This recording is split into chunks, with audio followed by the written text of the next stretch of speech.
are at chapter 22, but I'm going to back up a few verses in 21 to get us to 22. We start at 39, 21 to 39. No. I thought we finished 22 last week. No, we finished 21 last week. I'm going to start at 37 to get us up to 22. And as Paul was to be led into the castle, he said unto the chief captain, May I speak unto thee? Who said, Canst thou speak Greek? So again, Paul is being taken because of the crowd. The crowd wants to do what? Beat him up. Kill him. They want to kill him. And he talks to the Roman guard, one of the centurions, because it said the centurions were there.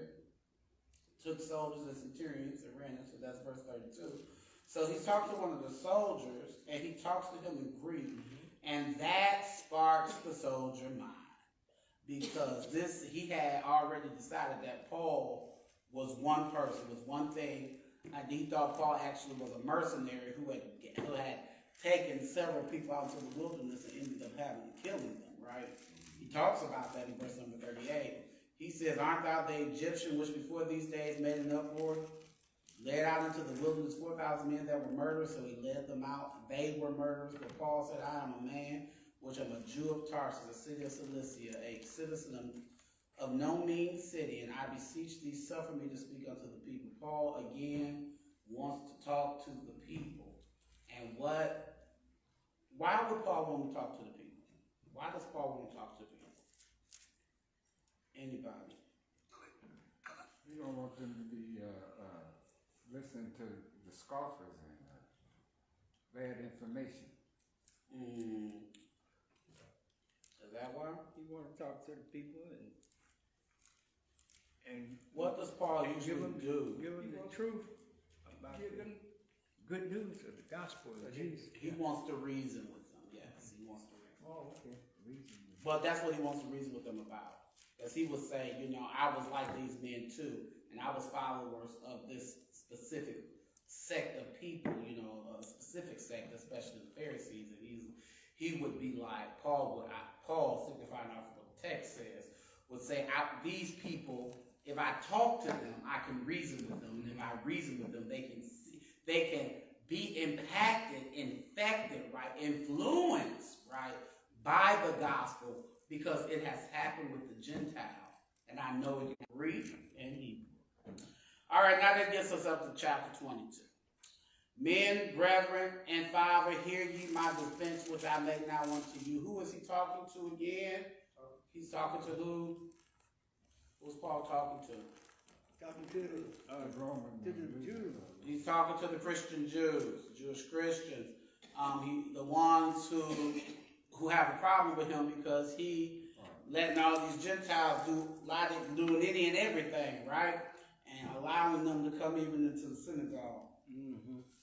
So he's reasoning with them. Verse number 22. And when they had heard that he spake in Hebrew tongue to them, they kept them more silent. And he said, why are they respecting the tongue of Hebrew? Why do you think that they're respecting Hebrew as a tongue? Well, it's the language of the Jews. It's the language of the Jews, yes. That's why. So he appeals to them on a very personal level. Right? Because he says, I'm Hebrew. He appeals to them on a very personal level. I am verily a man which am a Jew. So he identifies with them again. Because they are Christian Jews and he is a Christian Jew. He gives them who he is. He gives them his resume. I am a Jew, born in Tarsus, a city in Cilicia. So Paul was part of that diasporic people in which I talked about last week too. He does not live in Jerusalem. He does not live in Israel. He lives in the diaspora. Tarsus, I want to say, is in Asia, if I'm not mistaken. I don't have my map, but I think Tarsus is in Asia. Asia Minor, at least.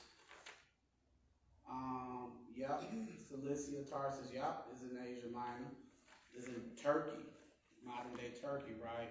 So he's in the diaspora. So all He did not learn in the synagogues of Jerusalem. All that he learned about being a Jew, he learned in the diaspora. He learned while he was living in Cilicia, while he was living in Tarsus. Yet brought up in this city at the feet of Gamaliel. So, he's brought up in what city? He learned about being a Jew in Tarsus when he comes of age. He goes away to college in so many words. And where does he go to college in so many words? Where does he go to learn more about his faith? He just told us. To Gamaliel. Where is Gamaliel, who happened to be the high priest at one point? Where is he? Gamaliel. Where was he located? Where would the high priest have been located? In Jerusalem. Right. So he comes to Jerusalem to go to school. And it's important that he cites Gamaliel, however you want to pronounce his name. He cites him often because he was the high priest, right? So that talks about credentials, right? Mm-hmm. I'm not just some local yokel who just showed up out the blue and did not do any studying. I not only did I study, I'm not even from the tribe of priests, but I came to study because what tribe is Paul from? Benjamin, right? The smallest tribe, right? I'm not even from the tribe of priests. I'm not even from the tribe of scholars. What's the scholarly tribe? Anybody? No, that's the priestly tribe.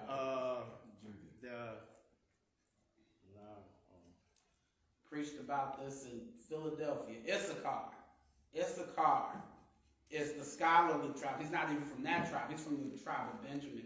So when he continues to cite Gamaliel, whatever we're calling him these days, he's really saying, I have studied.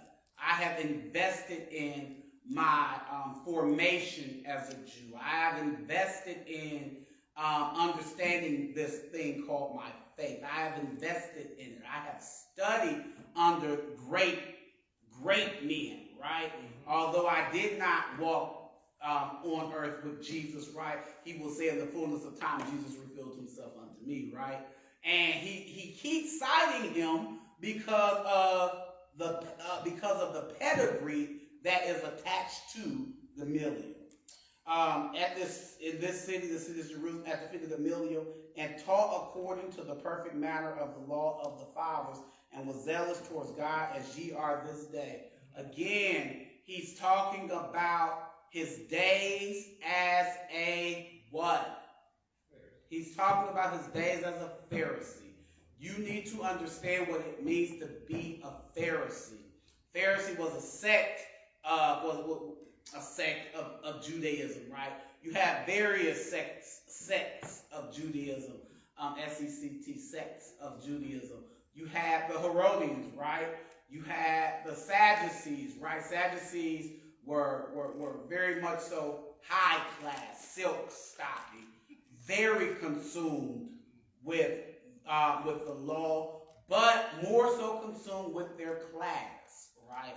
Then you have the Pharisees, who would have been the working class, right? And the Pharisees are the ones who were very much so go by the law, right? This is what the law says. And although they did not have the pedigree of the Sadducees, right, they did have the zeal of the studying that was required to be considered a Judean scholar, right? Right? Because when you are the Judean scholar, you are a Pharisee, right? People are looking to you for not just ideas, but looking to you for understanding the law. They're looking to you for breaking down the law, right? They're looking to you as a council of people who study the law to be able to discern what is this law saying for us in this dispensation of time, right? That's what they're looking for in the Pharisees, right? So it's a sect of Judaism, and we have the same kind of thing going on. Deacon Ernest Turner used to live amongst not Reformed, they were Orthodox Jews. He lived amongst Orthodox Jews, right? Lived right there with them, because if he lived on Bainbridge, right? They were on Bainbridge, Berkeley, Bendham, right? Shannon, Berkeley, Severn, right? That's where they live in Cleveland Heights, right? It's concentrated, full of them, right? And there are certain things, even now, based off of the law, that they are only allowed to do. So I'm going to give you some modern Jewish history, some modern Jewish understanding. We live within a area that is surrounded by an eruv, E-R-U-V. An eruv is a cut-out allowance within the law that allows them to do certain things on the Sabbath that they would not normally be able to do without the eruv being present, right? So when you think about the eruv, when you think about the Jews, so on the Sabbath they cannot do any work, right? Anything that is considered work, we know that's in the text, right? Remember the Sabbath day to keep it holy, right? And Sabbath is from sundown. Shabbat is from sundown Friday to sundown Saturday, right? So they cannot press the button to be able to cross the street. That's considered work, right? They cannot turn on the stove. That's considered work. They cannot turn on the heat. That's considered work. They're actually not even supposed to push carriages, because guess what? That's considered work. But because they live within the eruv, certain laws have been able to be, I'm not going to say lax, but be able to be given grace because of this eruv in which they live within. So now women can push carriages on Saturday during the law. I mean during the Sabbath, right? Certain things you can do, right? But back in the day, the eruv was not even in place, so it was like strict law. But that's an example of the sect of Judaism in 2024. So you have Orthodox, you have Reformed, you have Reformed Orthodox, you have a lot of different sects of Judaism, right?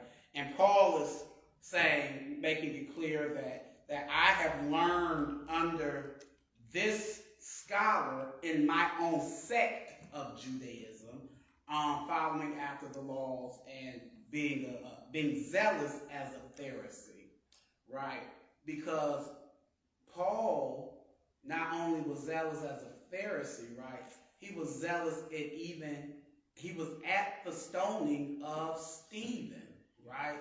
And he was breathing out murderous thoughts. That's what the beginning of, I want to say chapter 10 says, right? Still breathing out murderous thoughts, because he was there encouraging them to stone Stephen, right? So he's letting them know, I'm not new to this, I'm true to this, right? In so many words. And he's letting them know that I was zealous like you towards this very law. But he's going to move on, right? He first appeals to who they are. He appeals to them on a personal level. And I persecuted this way. Now understand when he says this way, who were the Christians first known as? The Gentile. People of the way. Right? So you hear him talk about the way, this way. You hear him preferencing way a lot because they were known as people of the way, right? And he says, I too persecuted this way unto the death, binding and delivering into prisons, both men and women. Listen, when he gets knocked off his beast, he was literally on his way back towards home, Damascus, which is over there in Asia Minor, right? He was literally on his way back there to do what? Had gotten letters from the temple to even do it. To do what?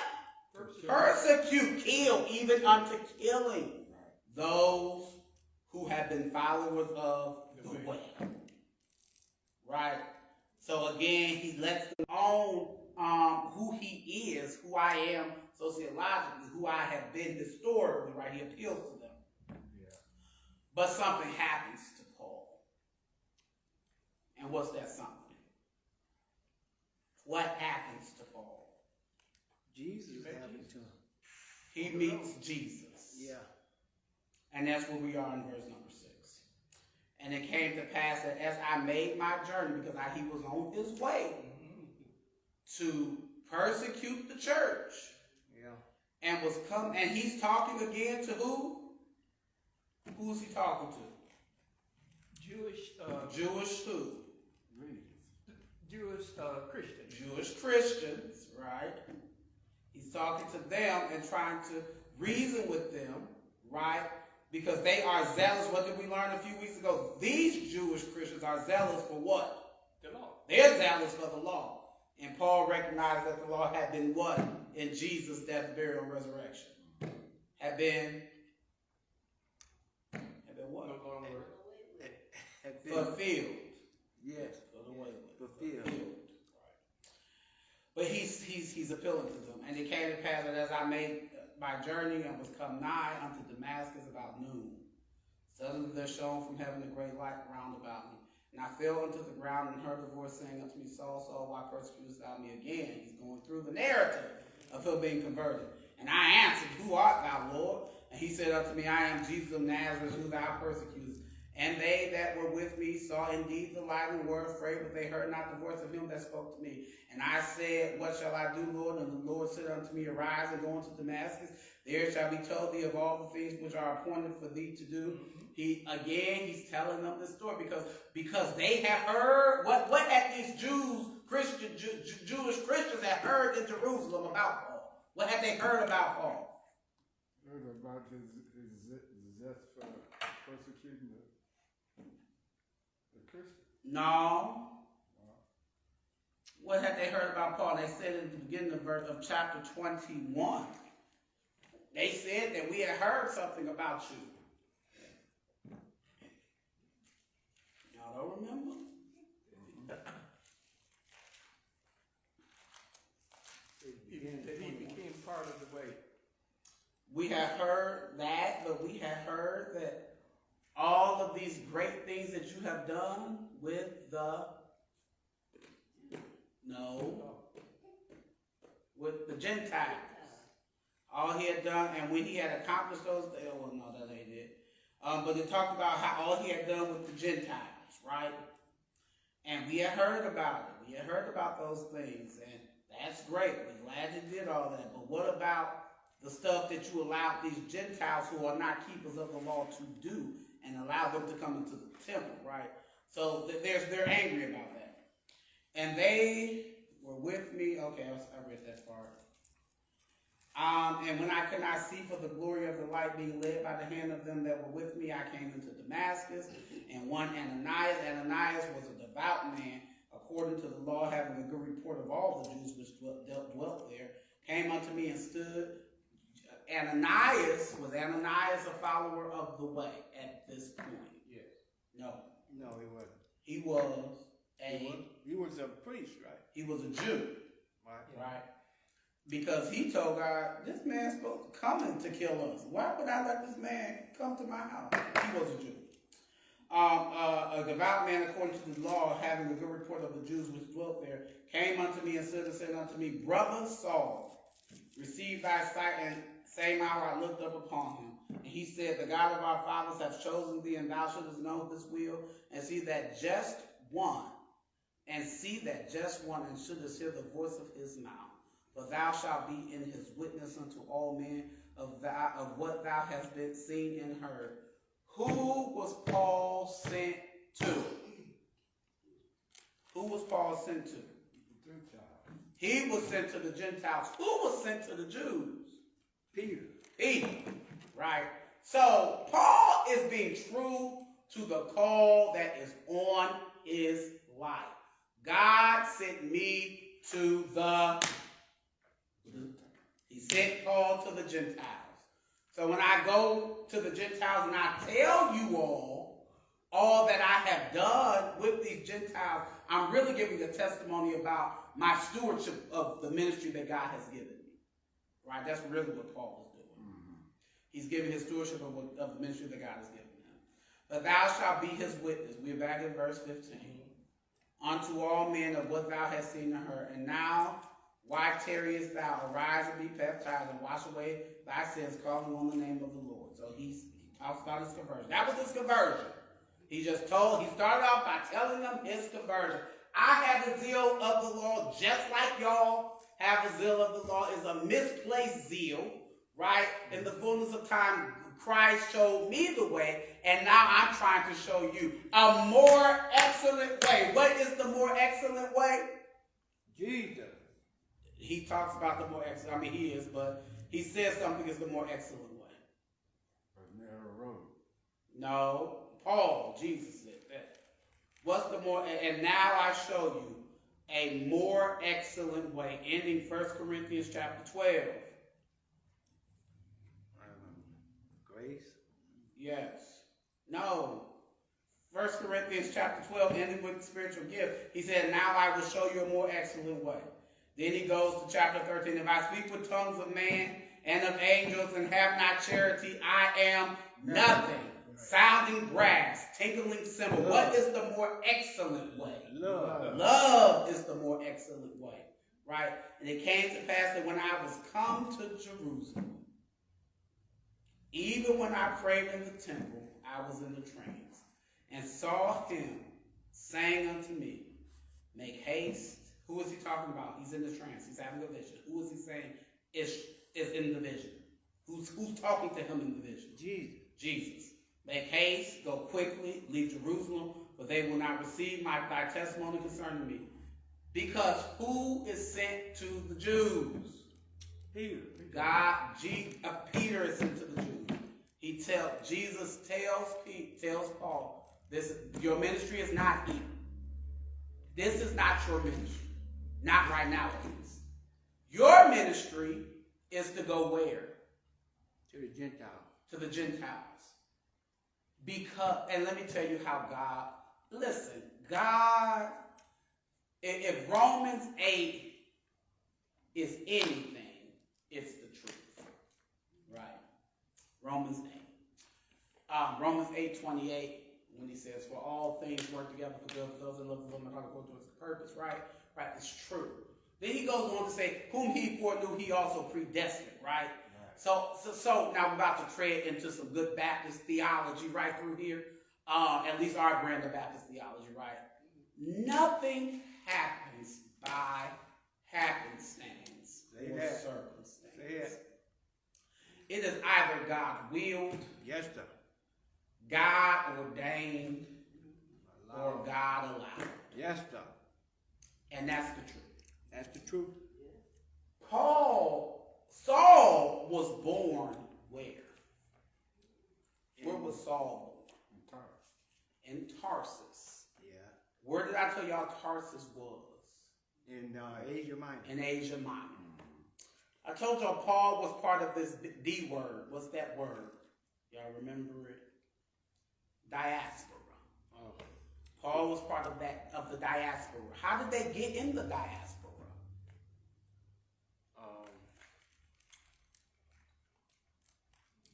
Because around 589, 88, 87, Nebuchadnezzar comes in, rides in, takes Jehoiakim. I think it's Jehoiakim. No, it's Jeconiah.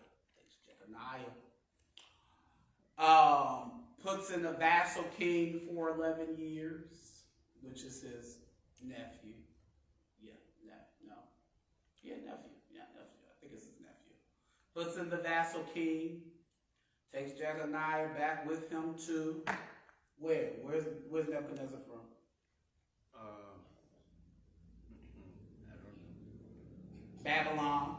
Oh, Babylon. Takes the first round of exiled people. Who was in that exile? Name some folks. You know some folks that was in the first round of exile, exilic people. You know. Come on, Pete. Daniel. Hananiah, Mishael, Azariah, Shadrach, Meshach, Abednego. All right. Right? They are in the first round of exilic people, right? What about Ezekiel, right? First round of exilic people, right? These people are in exile. Then the vassal king, he kicks him out. He banishes him to, I think he goes to Egypt. He puts again Zedekiah, that was it. He put Zedekiah, his nephew. Zedekiah is the second king's nephew. Put Zedekiah in control. He's only in control for 3 months, right? What happened to him? What happens is that they decide, he's like, I'm not about to get paid this tribute to Nebuchadnezzar. He goes trying to find some helping down in Egypt. And what did God tell them explicitly not to do when they left Egypt? Tell them, don't go back, right? Goes trying to find some help in Egypt. Tell him, I'm going to start paying my tribute to you. You protect me from him.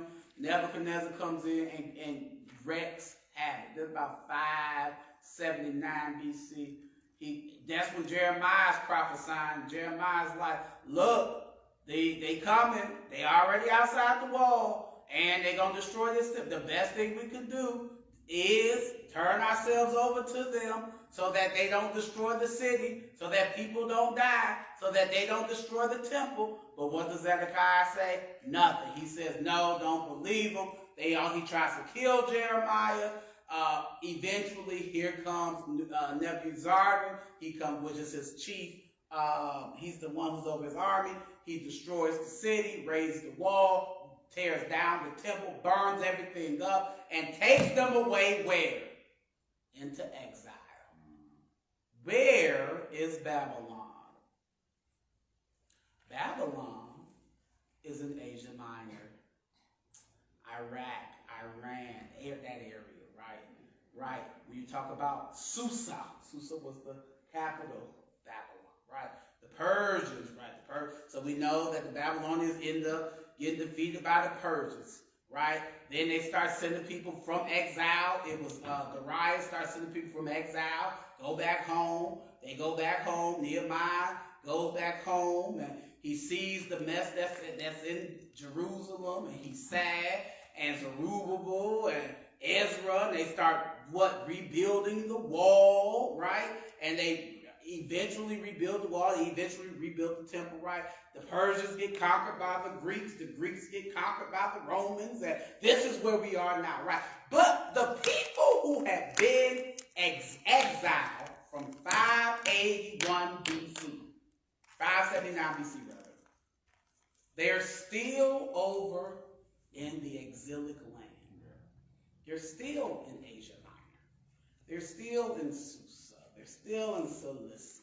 They're still in Tarsus, right? They're still in the diaspora. And I tell you, God sets everything up, right? So it takes 500 years to get down to 1 CE or 1 AD, right? Jesus is born. When we meet Paul in these chapters, we around 40-something CE or AD, right? We some almost 600 years removed from them going into exile. When I tell you either God allowed it, ordained it, or willed it, listen, God set that brown man named Paul in Tarsus to be born. He can trace his lineage back to the tribe of Benjamin. He's in the diaspora, which means his people had likely been exilic, right? Been in exile, right? He learned his faith. He moved to Jerusalem, goes to school, learned more about his faith, began to persecute people and prosecute people for his faith. Jesus kicks him off his beat. Jesus then converts him, and Jesus then tells him to do what? Go where? Where does he tell him to go? Jerusalem. No, he's in Jerusalem. But he tells them that they're not going to listen to you in Jerusalem. Where does he tell them? He tells them to leave Jerusalem. Okay. And he leaves Jerusalem and does what? he leaves Jerusalem and he goes back to the area in which he has come from. Oh. Because he's on his way to where? When he gets knocked off this beast. He's on his way to Damascus. where? When Damascus gets knocked off this beast. Right? He goes, when his eyesight comes back, he goes back to Jerusalem. You remember he goes back to Jerusalem and he takes what? Letters, because he's trying to share the faith and, share the doctrine, building up the doctrine. And Jesus says, don't stay in Jerusalem. Because there's work for you to do back where you've come from. There's work for you to do in Asia Minor. You understand the culture because you are you live in a diaspora. You have been you're probably an exilic set of Jews. You understand the culture. You have been skilled and trained in multiple languages. You know at least Greek. You know at least Hebrew, right? You probably know Latin because you live in the Roman Empire, right? Right? You know all of these things. You are primed to share the gospel. And when Jesus leaves, he tells the disciples to do what? Go ye therefore into what? All the world. He starts with Jerusalem. He moves out to Samaria. Then he says to the uttermost parts of the world, right?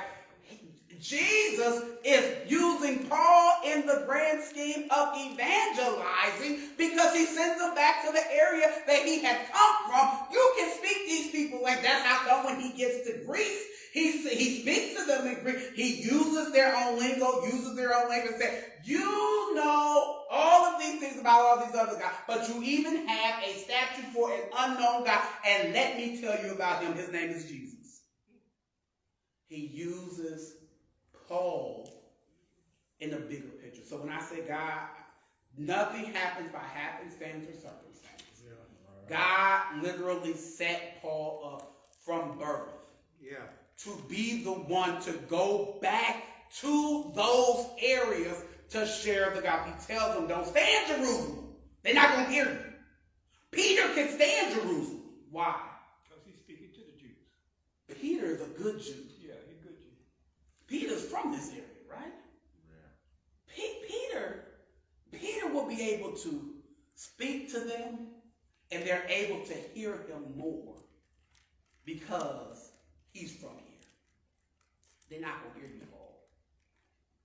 So go to where I send you, because they will hear you there. Okay, verse 19. And I said, Lord, they know that I am in prison and beaten every synagogue, them that believed on thee.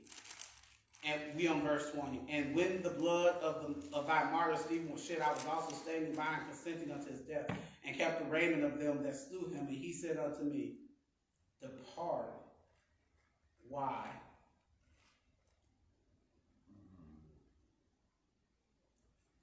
It's in verse number 21. For I will send you far hence where? Verse 21. He's going to send them to the Gentiles. And I just told you why he said. I gave you the entire history of how Paul grew up amongst these people and understood their culture. There are just certain things, Sparks, Deacon E. Turner, and I understand about Jewish culture because we literally lived amongst them. Right? It's just certain stuff we don't. Certain time of year, we know they're going to put plastic on the countertop. Why? Because it's, they can't touch anything, right? They, like during, now I was about to say Lent, but it is during Passover, they can't touch a fecal mint. They can't touch anything that is leavened, right? And unless you grew up in that environment, we know September, you're going to get off Yom Kippur, Rosh Hashanah. Right. It's just certain stuff you know. You know right now, I do it every year, right now. You know Hanukkah, they're going to leave all of their curtains open. They're going to have a menorah in the window, And it's going to be lit for each day. It's just certain things we know because we grew up, we have been cultured by it. We know it. Right? Yeah. That's St. Peter Paul. It's just stuff he knew because he had been in the culture. He had lived it. Even though he was separated from it, he knew what it was. Yeah. Verse 22. And when they gave him audience unto this word, and then lifted up their voices and said, away with such a follower from the earth, for it is not fit that he should live. Did they want to hear anything that Paul said? No, at all. Paul, and I'm going to say this, Martin Luther King has his idea of the beloved community. Have you ever heard of the beloved community? No. The beloved community is an idea. It's an idea and ideals that Martin Luther King believed that we are aspiring to live in this beloved community where we can live in harmony as multiple races, right?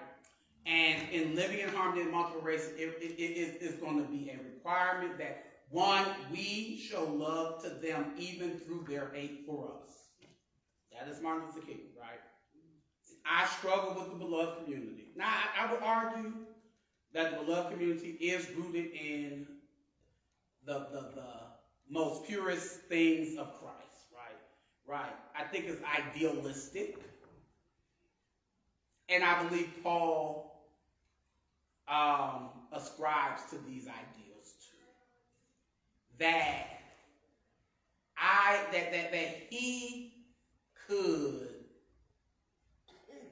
appeal to them in his sincerity and his love, and they would be converted. Right? Because he believes in the liberation of the gospel. But as with Martin Luther King and the beloved community, people's hearts are hardened. And when people's hearts are hardened, except for God to soften their hearts, they will be hardened even unto their own demise. You remember Pharaoh. Scripture says God hardened Pharaoh's heart. His heart was hardened by God, ultimately to get Israel free. But God controls the heart. And these people's hearts are hardened because they have a zeal for what? The law. They have a zeal for the law. And they want to uphold those 3 T's, which is tradition, temple, and church. and talent, right? Which is the law, right? So he makes this passionate plea to the believing, just like Brother Bill, this beloved community, which is an idea and idealistic, right? Because love does do what? What does love do? Ultimately, Peter said. Love defeats. Love covers all sin. Covers a multitude of sin, right? And it's the more excellent way, right? It's still idealistic. And human hearts have been conditioned certain ways. And except God loosens those hearts, because God, the scripture says God has the king heart in his hand. He moves like any way he wants to, right? Why? Because hearts are a God issue. And God transforms hearts, right? These people's hearts are hardened. They like kill them. Sound good, kill them now. And as they cried out and cast off their clothes and threw dust into the air, the chief captain commanded him to be brought into the castle and bade that he should be examined by scourging, that he might know whence they cried to against him. They're going to judge Paul, right? right? It says by scourging. Anybody got a different translation? Because I would like to hear that in maybe English Standard. What verse you on? 24. I could pull it up in English Standard, but I want somebody else to.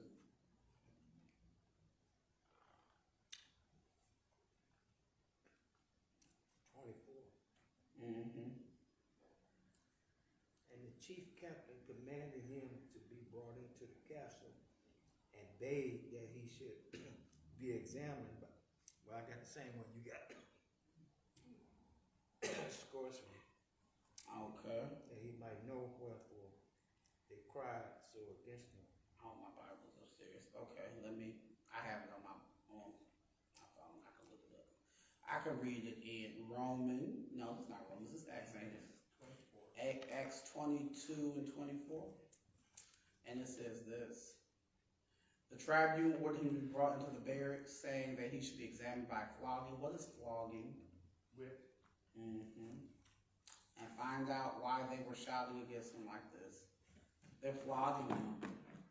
It's not like he is presented as guilty and having to prove innocence. And that's not how the Roman system works. The Roman system works, you're innocent. You have to be proven guilty. This is going to come up against them again later. And as they bound him with thongs, let me read this from English Standard Version. But when they had stretched him out for the whips, Paul said to the centurion who was standing by, "Is it lawful for you to flog a man who is a Roman citizen and uncondemned?" I told you it was going to come back up. Paul is not a monolith, right? Most of these Christian Jews, especially in Jerusalem, are not Roman citizens. They are colonized by Rome, but they are not Roman citizens. Where was Paul? Where's Paul from? Tarsus. Is it where? I told y'all earlier, it's in Asia Minor. So the original part of the Roman Empire, right? Even as they spread out from Italy and spread out, they spread it to Asia Minor before they came down through Africa, right? So they were there so Paul and those exilic Jews likely had Roman citizenship, right? So he asked them this question. When the centurion heard this, he went to the tribune and said to him, "What are we about to do? Y'all don't know who this man is. This man is a citizen of Rome. He's not, again, a local yokel. He's not just a Jew, right? We could be the Jew and get away with that, even though it's unjust, right? Because the Jew was not a what? Just told y'all what they were not. What are they not? A Roman citizen. This man is a Jew and a Roman citizen, right? What are you about to do? For this man is a Roman citizen. So the tribune came to him. "Tell me, are you a Roman citizen?" He said, "Yes, I am. I brought the citizenship for a large sum." Paul said, "But I'm a citizen. I bought this citizenship." The tribune said, "I brought this citizenship for a large sum." So he brought his citizenship. He would be an immigrant, right? The tribune, right? The man who's over the tribune, he would be an immigrant, right? He buys his citizenship. What does Paul say? I was born a citizen. You brought yours. I was born into this. My parents are Roman citizens. I was born a Roman citizen. Freeborn. Yeah. So those who were about to examine him withdrew from him immediately, and the tribune also was afraid, for they realized Paul was a Roman citizen, and they had bound him. Why is that an issue?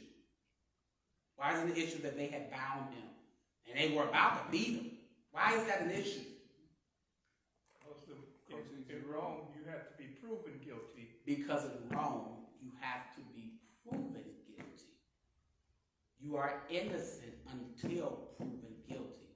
And and they had already determined that he was guilty. They said, we're going to beat you and find out why these folks are coming up against you. All right, but on the next day, desiring to know the real reason why he was being accused by the Jews, they unbound him, told him, commanded the chief priest and all the council to meet. He brought Paul down and set him before them, and that's where we end. So now we're going to find out. The council is going to ask the high priest, ask the Jewish leaders, why y'all got an issue with this brother? This is a brother who is a Roman citizen. All right, that's all we got for tonight. All right.